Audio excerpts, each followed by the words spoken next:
तो आज हम स्टार्ट कर रहे हैं लाइट रिएक्शन। देखो फोटोसिंथेसिस अभी हमने जस्ट पढ़ना स्टार्ट करा है। तो फोटोसिंथेसिस के लिए सबसे पहले जो मोटी मोटी फोटोसिंथेसिस के जो बेसिक्स हैं उनको अपने दिमाग में बिठा के रखना है। क्या क्या फोटोसिंथेसिस के बेसिस जो बेसिक्स हैं वो क्या है कि फोटोसिंथेसिस हमेशा ग्रीन प्लांट्स में होता है ना। फोटोसिंथेसिस ग्रीन प्लांट में होता है और ये क्या है, ये एक एनाबॉलिक रिएक्शन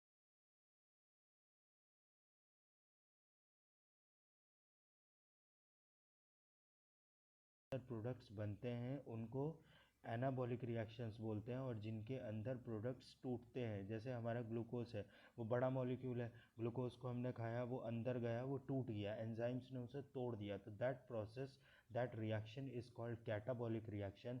और जो प्रोडक्ट्स बनते हैं जैसे CO2 छोटा मॉलिक्यूल है और वाटर छोटा मॉलिक्यूल है, तो यानी कि CO2 और वाटर से मिलके जो बना है ग्लूकोज जो बना है that is called anabolic process. तो constructive processes are always anabolic process and destructive processes are always catabolic reaction, and the sum total of all the catabolic and anabolic reactions are called metabolic reaction is called metabolism। तो कोई पूछे तुमसे कि metabolism क्या होता है, तो body का मेटाबॉलिज्म का मतलब यही है कि वो क्या होता है,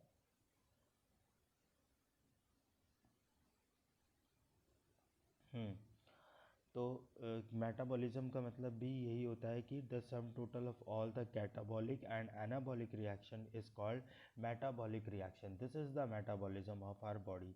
तो ठीक है, अब दूसरी बात हमने क्या बताई थी कि फोटोसिंथेसिस कहाँ होता है। फोटोसिंथेसिस होता है ग्रीन लीव्स में, ये सब कोई बता देगा, बच्चा बच्चा भी बता देगा। उसके बाद ग्रीन लीव्स में भी कहाँ होता है, कौन सी सेल्स में होता है, मीजोफिल सेल्स में होता है। ठीक है, note down this point, mesophyll cells में होता है। और मीजोफिल सेल्स में भी कहाँ होता है, मीजोफिल सेल्स में मीजोफिल की क्लोरोप्लास्ट के अंदर होता है।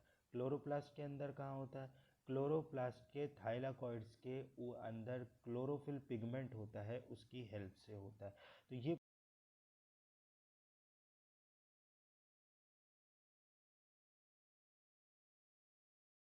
होता है, तो उसमें दो रिएक्शंस होती हैं। दो रिएक्शन का मतलब एक उसमें लाइट रिएक्शन होगी और एक उसमें डार्क रिएक्शन होगी। लाइट रिएक्शन और डार्क रिएक्शन का देखो मोटा मोटा मतलब ये समझ लो कि जो रिएक्शन लाइट में हो रही है इन the presence of light that reaction is called light reaction. और जो रिएक्शन डार्क में हो रही है मीन्स जो reactions in the absence of sunlight हो रही है that is called dark reaction. तो लाइट और डार्क रिएक्शन में सिर्फ यही फ़र्क है कि एक रिएक्शन होती है लाइट की प्रेजेंस में और एक रिएक्शन होती है लाइट की एब्सेंस में।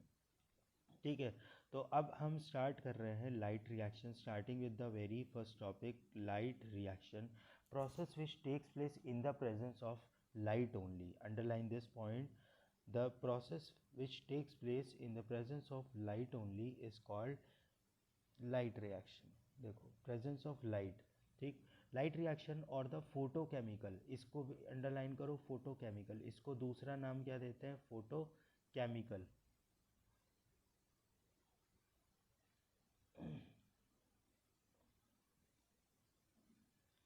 फोटोकेमिकल फेज होता है, इंक्लूड लाइट एब्जॉर्प्शन। क्या क्या होता है इसमें, देखो लाइट एब्जॉर्प्शन होता है, स्प्लिटिंग ऑफ वाटर, वाटर जो नीचे से एब्जॉर्ब करा है प्लांट ने वो उसको सक करता है और फिर उसको तोड़ता है, एंड इवोल्यूशन ऑफ ऑक्सीजन, और ऑक्सीजन का निकालना, ऑक्सीजन का प्रोड्यूस करना, and formation of high energy compounds like ATP and NADPH। भाई फोटोसिंथेसिस क्यों होती है बॉडी में, फोटोसिंथेसिस जब होती है तो एनर्जी भी बनती है, ATP बनती है और NADPH भी बनता है।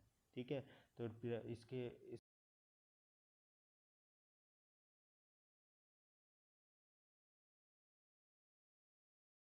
Chemical light harvesting complexes, photo system 1 and photo system 2, PS1 and PS2।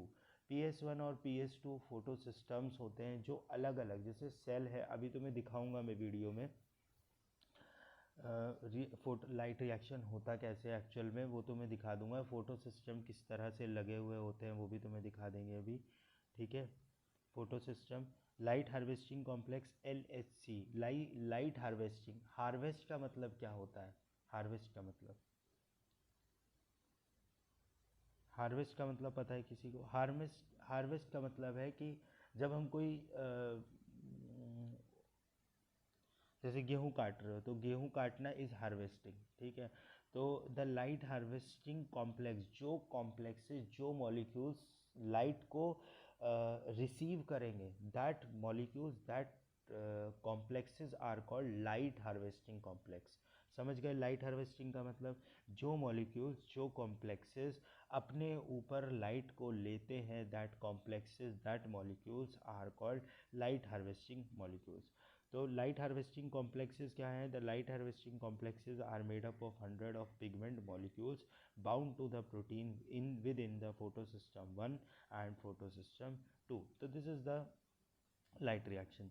अब देखो द लाइट हार्वेस्टिंग कॉम्प्लेक्स, देखो ये जो ग्रीन ग्रीन कलर के जो मॉलिक्यूल्स दिखा रखे हैं ये पिगमेंट है। अब जैसे ही इनके ऊपर लाइट पड़ती है तो क्या होता है? फोटोन, देखो भाई लाइट क्या है? Light is a bundle of energy, ठीक है। इस तरह से पैकेट हैं एनर्जी के जिनको बोलते हैं फोटोन्स। तो वो फोटोन्स इसके ऊपर गए, पिगमेंट के ऊपर गए और ये एक्टिवेट हो गया, ठीक है।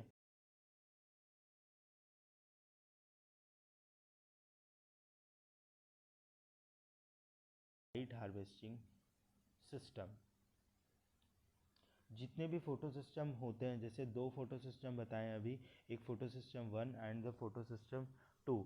देर are two type of photo system which are present. तो इसमें क्या होता है? Each photo system has all the pigments bound to a protein except one molecule of chlorophyll A forming a light harvesting system. क्या होता है? जो light harvesting system होता है जिसको एंटीना बोलते हैं, उसमें बस एक एक्स्ट्रा क्लोरोफिल ए का मॉलिक्यूल प्रेजेंट होता है, वरना तो जितने भी फोटो सिस्टम होते हैं उनमें सब में लगभग क्लोरोफिल ए भी होगा, क्लोरोफिल बी भी होगा, और फ्यूकोजैंथिन और जो भी जितने भी वो होंगे पिगमेंट्स होंगे वो प्रेजेंट होते हैं। Pigments absorb different wavelength of the light for the efficient photosynthesis. जो पिगमेंट्स होते हैं वो डिफरेंट डिफरेंट वेवलेंथ्स की लाइट को एब्जॉर्ब करते हैं फोटोसिंथेसिस के लिए। The reaction centre chlorophyll A is different in both the photo system, photo systems. देखो दो फोटो सिस्टम है मेरे पास में, एक फोटो, इधर देखो see, I have two photo system, one is in this hand, one, एक फोटो सिस्टम मेरे इस हाथ में है, दूसरा फोटो सिस्टम मेरे इस हाथ में है। See, there are two photo systems which are present in the leave. तो एक फोटो सिस्टम ये है, एक फोटो सिस्टम ये है।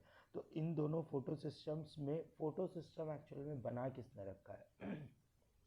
फोटो सिस्टम पिगमेंट्स के मॉलिक्यूल ने बना रखा है। तो दो दो सिस्टम है इसमें, इधर भी पिगमेंट के मॉलिक्यूल है, इधर भी पिगमेंट के मॉलिक्यूल है। तो इसका जो क्लोरोफिल ए होता है, क्योंकि ये कौन कौन से क्लोरोफिल ए से बना हुआ है, क्लोरोफिल बी से बना हुआ है, क्लोरोफिल सी से बना हुआ है, जितने जो भी क्लोरोफिल है, जो भी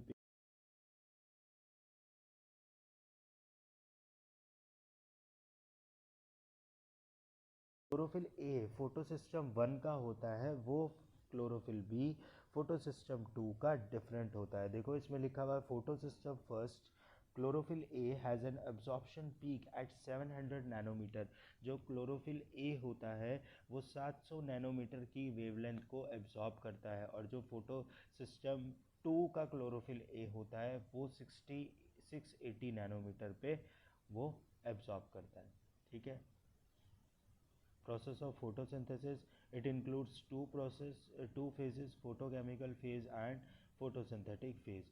photochemical phase मैंने अभी बताया था ना कि जो फोटोसिंथेसिस होता है वो दो फेजेस में डिवाइड रहता है, एक PS1 सॉरी, एक लाइट रिएक्शन और एक dark reaction.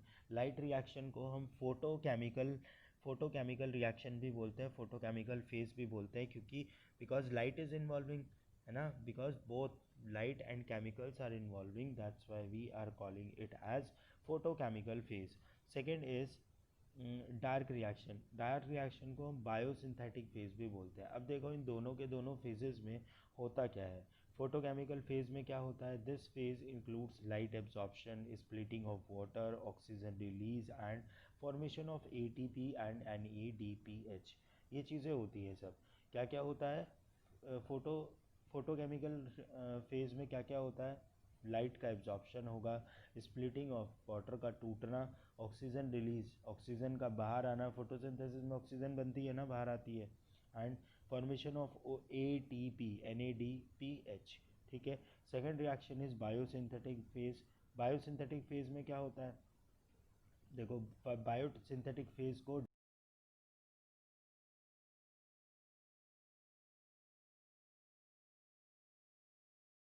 Light independent phase. Light independent phase का मतलब कि लाइट के ऊपर डिपेंड नहीं करती है। ये सिंथेसिस ऑफ फूड मटेरियल, अब जो शुगर्स बनते हैं, जो फोटोसिंथेसिस बनने के बाद अभी ग्लूकोज बन गया, और ग्लूकोज बनने के बाद अब उसी को स्टोर भी तो होना है ना स्टार्च की फॉर्म में। तो वो जो शुगर्स बन रहे हैं, वो जो स्टार्च की फॉर्म में जो शुगर्स बन रहे हैं, वो डार्क रिएक्शन बनाती है, और वो रात में होता है सारा काम। Next is, this is important, the electron transport system. In the photosystem, center chlorophyll A absorbs 680 nanometer wavelength of red light, causing electron to become excited and release two electrons from the atomic nucleus. This is important. देखो तुम लोग atomic structure तो पढ़ के आ गए होंगे ना, atomic structure पढ़ा है। एटॉमिक स्ट्रक्चर नहीं भी पढ़ा होगा तो तुम लोग सब जानते हो कि मॉलिक्यूल्स, एटम्स जो होते हैं वो एटम्स किस किस चीज़ों के बने हुए होते हैं। एटम्स के अंदर क्या क्या होते हैं, न्यूट्रॉन, प्रोटॉन और इलेक्ट्रॉन। और जो केमिकल रिएक्शंस जो कराते हैं, केमिकल रिएक्शंस में जो पार्टिसिपेट करते हैं, वो एक्चुअली में इलेक्ट्रॉन्स होते हैं। ठीक है।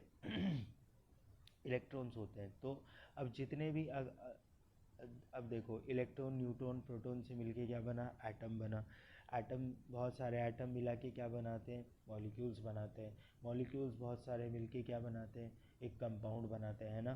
कंपाउंड बना सकते हैं, या कोई भी सिस्टम बना देंगे, या पूरा का पूरा हमारा जो लिविंग ऑर्गेनिज्म है वो भी तो मॉलिक्यूल्स से ही बना हुआ है। तो मॉलिक्यूल्स तो बहुत सारे हैं, कुछ भी हो सकता है मॉलिक्यूल्स। तो जो ये है इलेक्ट्रॉन ट्रांसपोर्ट सिस्टम, ये क्या है। In photosystem, center chlorophyll A absorbs 680 nanometer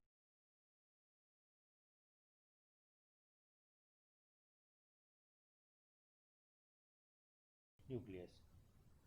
क्या होता है, जो क्लोरोफिल ए होता है वो 680 नैनोमीटर की लाइट को जैसे ही एब्जॉर्ब करता है, तो उस मॉलिक्यूल्स में जो इलेक्ट्रॉन्स होते हैं वो एक्साइट हो जाते हैं।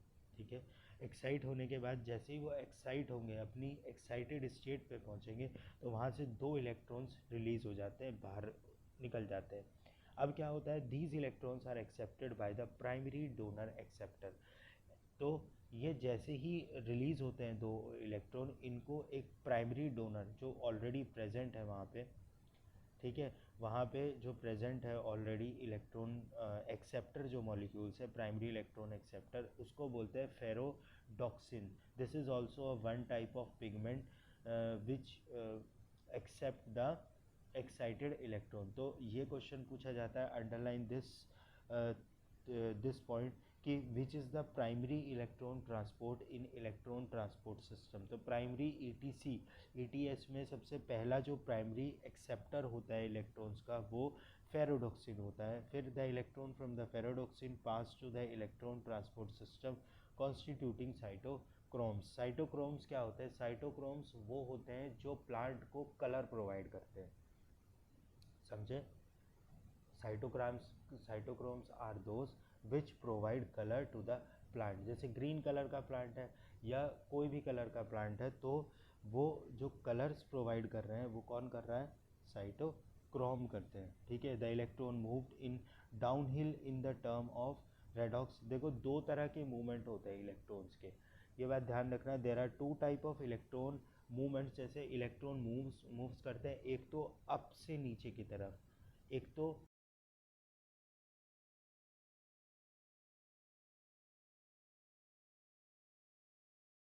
हिल, मतलब ऊपर से नीचे आ रहे हैं, डाउन हिल नीचे आ रहे हैं ऑफ द रिडक्शन पोटेंशियल, या फिर नीचे से ऊपर जा सकते हैं। तो दो ही, इसको बोलते हैं अप हिल, एक को बोलते हैं डाउन हिल। नीचे आना है तो डाउन हिल, और ऊपर जाना है तो uphill.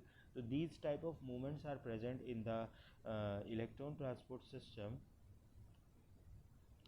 The electron moved in the downhill in the terms of redox potential by the oxidation reduction reaction. This is important.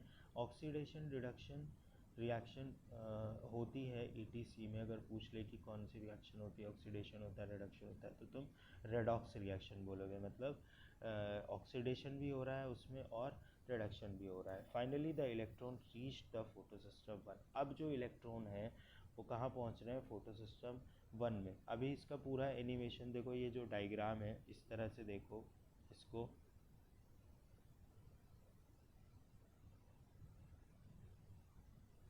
देखो क्या हुआ. एक ये LHC है. LHC क्या है? वो मॉलिक्यूल्स जो लाइट को एक्सेप्ट करते हैं. These are light harvesting complexes. ठीक है. तो इन लाइट हार्वेस्टिंग कॉम्प्लेक्सेस के ऊपर जैसे ही लाइट पड़ती है तो इलेक्ट्रॉन क्या होते हैं? एक्साइट होते हैं. और इलेक्ट्रॉन जैसे ही एक्साइट होंगे तो इलेक्ट्रॉन को एक्सेप्ट करने के लिए देखो यहाँ पे एक एक्सेप्टर है जो हम क्या पढ़ के आए हैं अभी पीछे? फेरोडॉक्सिन. ठीक है. तो अब जब ये फेरोडॉक्सिन होगा, अब ये फेरोडॉक्सिन ने इलेक्ट्रॉन को एक्सेप्ट कर लिया और एक्सेप्ट करने के बाद ये कहाँ पहुँचा देता है? Electron transport system ETS. ETS को ये पहुँचा देगा. ETS को पहुँचाने के बाद फिर क्या होगा? जो अब ये, क्योंकि इलेक्ट्रॉन ट्रांसपोर्ट सिस्टम का मतलब ही क्या है कि इलेक्ट्रॉन जो एक्साइट हुए थे उसको एक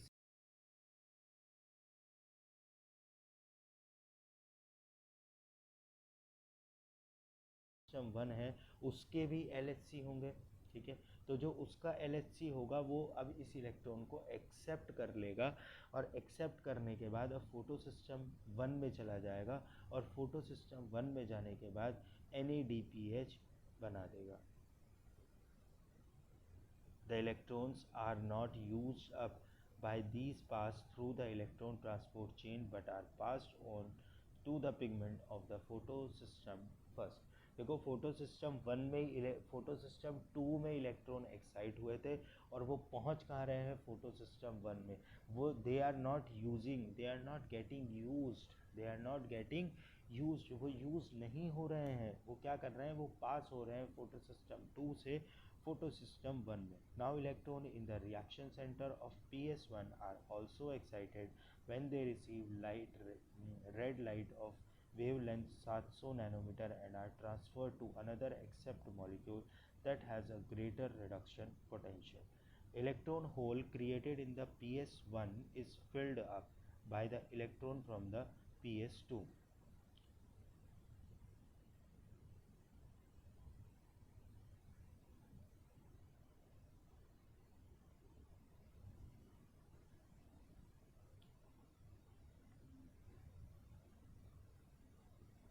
Electron hole created in the PS1 is filled up by the electron from the PS2. Electron from the PS1 pass downhill and reduces NADPH into the NADPH.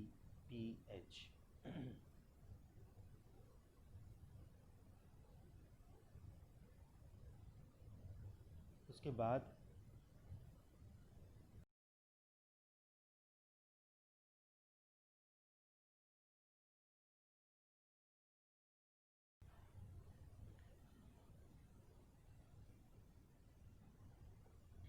during the process of transport of electron, during the process of,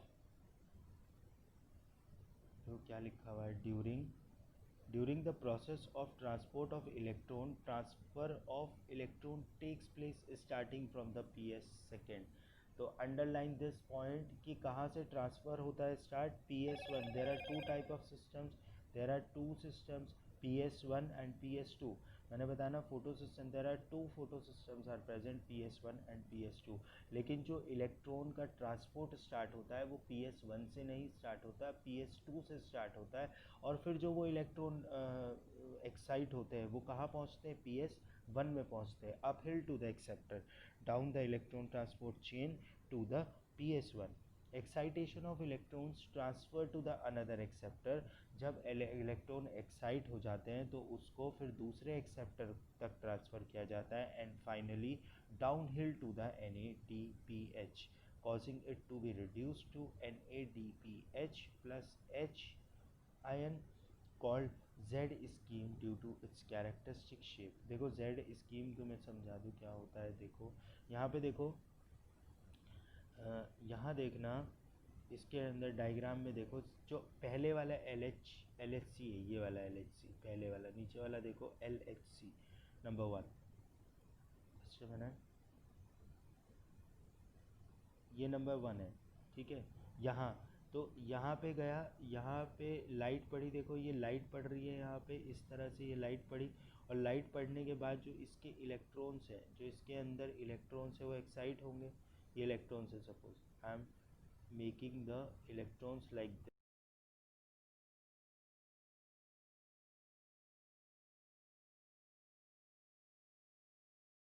number 1 is the first point. तो अब ये जैसे ही इसके ऊपर ये light पड़ रही है इधर से, तो ये क्या हो रहे हैं, एक्साइट हो रहे हैं, ये इलेक्ट्रॉन एक्साइट हो रहे हैं, और ये कहाँ जा रहे हैं, ऊपर की तरफ चले गए। अब यहाँ पे इलेक्ट्रॉन एक्सेप्टर है, जैसे जो तुम पढ़ के आए थे, अभी बताया था फेरोडॉक्सिन। तो फेरोडॉक्सिन ने इस इलेक्ट्रॉन को एक्सेप्ट कर लिया, और फिर अब ये यहाँ इस इलेक्ट्रॉन ट्रांसपोर्ट तक पहुँचा दिया, और इस ट्रांसपोर्ट तक पहुँचाने के बाद अब ये दूसरे वाले LHC में आ गया, देखो नंबर 2 में दूसरे वाले में आ गया, और यहाँ से फिर ये अब ये ऊपर की तरफ। तो देखो पूरी एक ये Z स्कीम बन रही है, देखो Z बन रहा है, Z बनता हुआ तुम्हें दिखाई दे रहा है, इस वजह से इसको बोलते हैं Z स्कीम, ठीक है। Due to its characteristic shape, this shape is formed when all the carriers are placed in a sequence and on a redox potential scale। और ये स्कीम तभी बनती है जब सारे के सारे जितने भी कॉम्प्लेक्सेस हैं सब वो सीक्वेंस में रखे हुए हों। अब बात करेंगे हम स्प्लिटिंग ऑफ वाटर, क्योंकि ये तुम्हें बात पता होनी चाहिए कि जो इस ऑक्सीजन आता है वो कार्बन डाइऑक्साइड से नहीं आता है, वो कहाँ से आता है, वो वाटर से आता है, ठीक है, H2O। तो यानी कि अगर वाटर से ऑक्सीजन बन रहा है तो ऑक्सीजन वाटर का वाटर को टूटना होगा हाइड्रोजन और ऑक्सीजन में। तो electron required for the electron transport system is fulfilled by the splitting of water. Electron required for the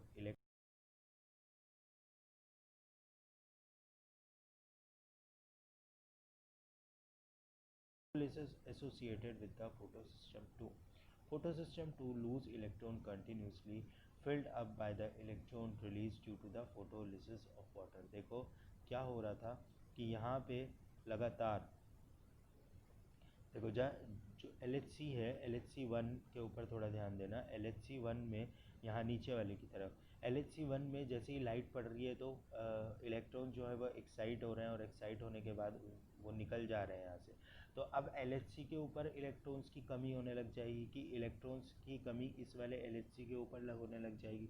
तो इसकी जो कमी होती है उसको कौन पूरा करता है, उसको वाटर पूरा करता है। देखो यहाँ पे वाटर, नीचे की तरफ देखो वाटर जो है वो टूट रहा है 2 इलेक्ट्रॉन्स में, 2 H आयन में और ऑक्सीजन में। तो जो ये इलेक्ट्रॉन्स इसने रिलीज़ करे हैं, ये इलेक्ट्रॉन को कौन एक्सेप्ट कर लेता है, LHC एक्सेप्ट कर लेता है, और इसकी भरपाई पूरी होती रहती है, और लगातार फोटो जो रिएक्शन है वो चलती रहती है, ठीक है।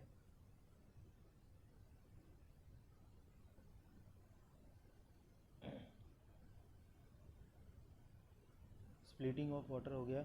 Electron required for the electron transport system is fulfilled by the splitting of water photolysis associated with the PS2 lose electron continuously filled up by the electron released due to the photolysis of water। यही मैंने बताया था, water is split into H, hydrogen, oxygen and electrons in the presence of light and manganese and chloride।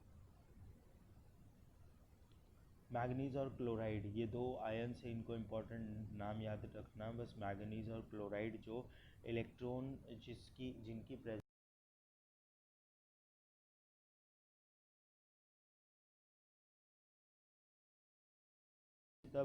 O2 is not the main product, ठीक है, हम लोगों के लिए हो सकता है main product, but this is the by product. By product का मतलब होता है जो साइड में निकलता है, साइड में बनता है, ठीक है। This is by product of photosynthesis takes place in the vicinity of the PS2, ठीक है। तो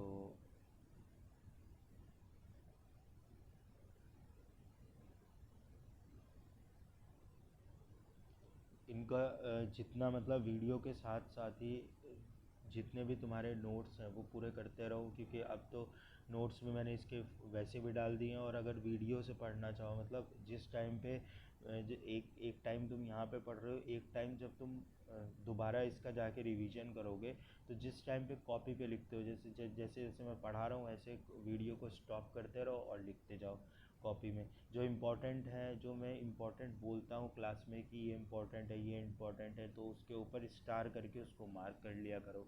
तो इस तरह से आसानी हो जाएगी तुम्हें पढ़ने में, चीज़ों को समझने में आसानी हो जाएगी। क्योंकि ये दो जो चैप्टर है प्लांट फिजियोलॉजी, ये टफ होते हैं, इनको एकदम से समझने में थोड़ी दिक्कत होती है। लेकिन समझना बिल्कुल भी मुश्किल नहीं है, आसान है बहुत ज़्यादा। हर चीज़ में तुम्हें बेसिक लेवल से ही पढ़ा रहा हूँ, ईजिली समझ में आ जाएगी। तो आज तो तुम्हारा टेस्ट भी है शायद, है ना? 8:30। हाँ, तो 10 साढ़े 10 बजे तक तुम जिसको भी जो भी प्रॉब्लम होगी वो अपनी मुझे कॉल कर लेना, और वो कर लेना। और इसके नोट्स फोटोसिंथेसिस के करना स्टार्ट कर दो। आज के लिए इतना ही। Bye bye.